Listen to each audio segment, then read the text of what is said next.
Welcome to Coco's Corner. I'm the huge one, Dave Coco from Kocosports.com, KOCOsports.com, where you can be a passionate fan, where the world comes to kick ass, and you're home for combat sports. This is our WWE NXT review for June 12th, 2014.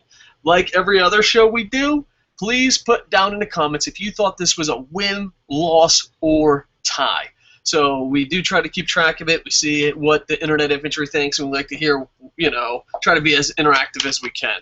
All right, so my win, loss, or tie.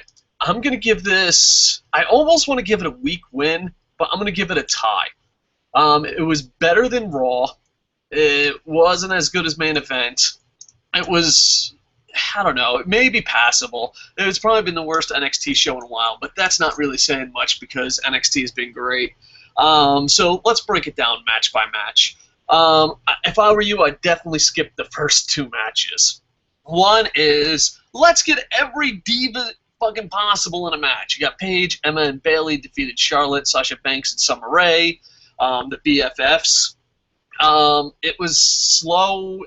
You could have some great matches with Paige. Emma at times can step up. Charlotte can step up. People say good things of Summer Rae. You have great women's wrestling, and you just threw them all together in one match. And this, for the first time in a long time, NXT was very storyline driven. It's like, oh, we get it. That's what Raw's for. That's what SmackDown's for. That's what we want to see, good wrestling. Give us one fucking show where there's good wrestling.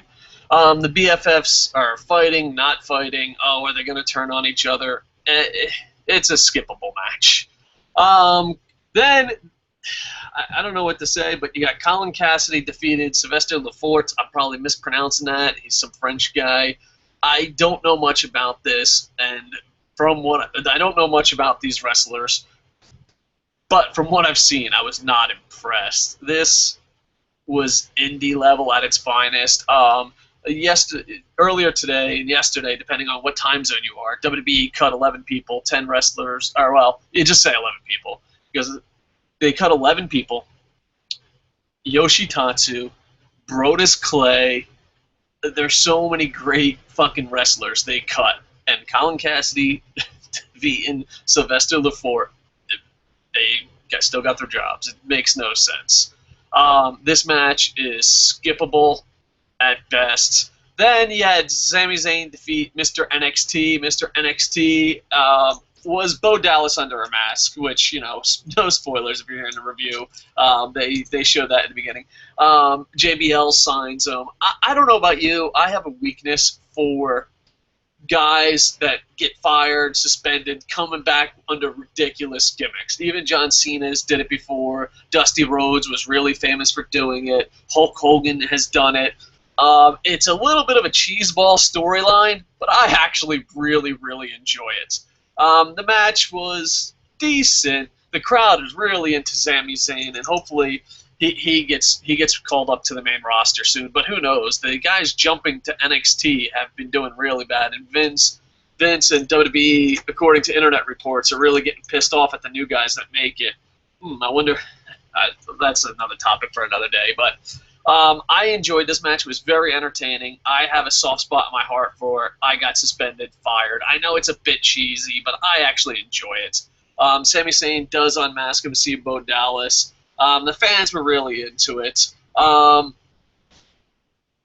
security came out, and it was kind of cute, but WWE is full of shit. They say they're an entertainment company. They say they get script writers, screenwriters, Hollywood guys. They're full of shit. None of these fucking guys have ever took one goddamn screenwriting course. They've never watched television. There's a reason why these Hollywood guys, and I'm doing the air quotes, I forgot that I'm doing an audio show. I'm fucking dumb. -10 for me. But these Hollywood guys obviously are writing for NXT and WWE for a reason. You got to go into the scene and out of the scene quickly. With Alicia Fox, they do it way too long, and it takes you out and looks phony. They called security or cops. I don't know, maybe campus security cops. I have no idea. But they had the 4 guys and they were dragging Mr. NXT / Bo Dallas out. He was already unmasked by then, so it would be Bo Dallas. They're dragging him out, and it went too long. You need to cut that shit. You're not fucking Hollywood writers. Stop saying you're an entertainment company. Be a pro wrestling company, because if you're an entertainment company, you would at least know to cut that shit off. You'd be like, all right, the story's done. Moving it along, moving it along, moving it along. And it's weird because you'll fucking cut a match short. You'll have a 3-minute match, but Alicia Fox having a tantrum, you'll go for 20 fucking minutes. This is not a podcast. This is a television show. You're the ones fucking saying it's entertainment. No one wants to watch that. And then you had a great thing going. It was little cute, little funny, been done a million times with Mr. NXT and Bo Dallas. And then it just went on too long. Please, please stop saying you're entertainment. Please stop saying you're fucking got Hollywood writers, because you're full of shit. There's no way anyone in Hollywood would let that go. There's no way. You have it where he runs out, the cops pick him up, they start to carry him, bam, go to the next segment.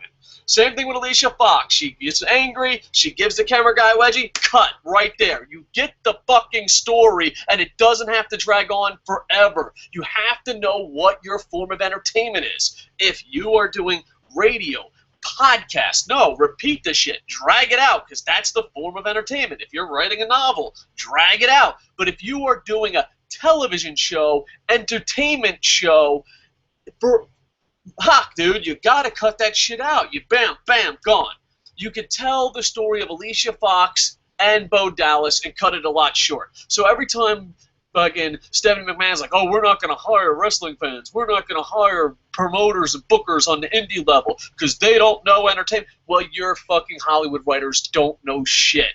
No, bad WWE writers, bad entertainment writers, bad Hollywood writers.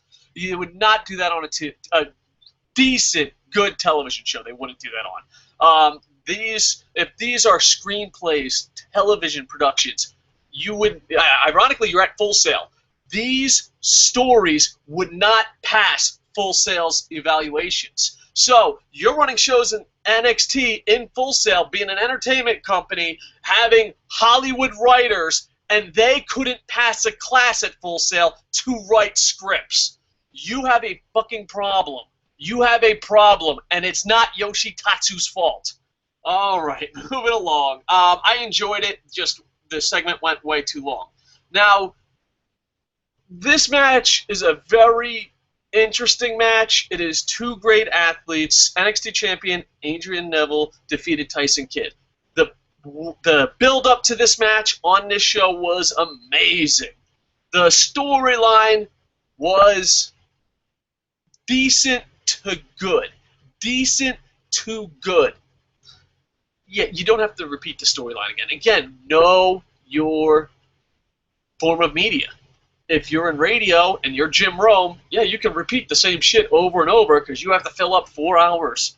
You don't have to repeat the same story. We get it. We get it. Not only was the build-up was great, but the build-up never stopped during the match. They're like, guess what? Tyson Kidd's upset with his wife.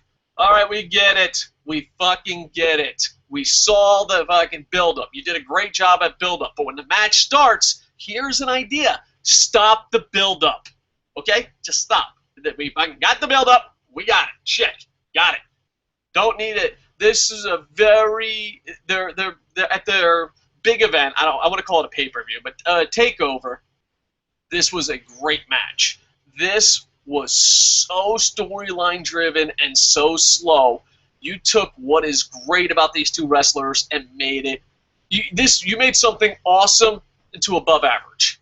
That's what you did by putting way too much storyline. Listen, if you want to fucking ruin Raw and ruin your goddamn fucking company, go ahead. But please, just at least give us NXT. Give us NXT. These writers that you have right now couldn't pass Full Sail. And see? I am on a podcast. I am doing audio. That is okay for me to repeat. You are on a different... moving along. Yeah, it was a pretty decent match, but very, very storyline driven. Kidd was going to get the best of him, and then he couldn't get him. He did the fighting champ. Kidd was so close. Kidd was so close. They even did a teased finish where the ref just saw the boot. It was a really decent match, but then, you know, the storyline had to come in, and Tyson Kidd was going for a chair, which would disqualify him, so, yeah, okay, well, let's just say he's losing his cool, whatever. I mean, he's obsessed with the title, that he doesn't pay attention to his wife, but he's so obsessed. Moving along. So yeah, she goes for the chair. Natalie stomps him. Super kick. Red arrow. Bam. Pretty decent match. Way better lat takeover. I would say if you have time, watch this. If you don't, it's the first NXT that might be skippable. Still better than Raw. So far, WWE has had a B show and main event better than Raw, and then they had a C show, NXT, better than Raw. Let's go. Let's see if we can have the trifecta. Can SmackDown be better than Raw?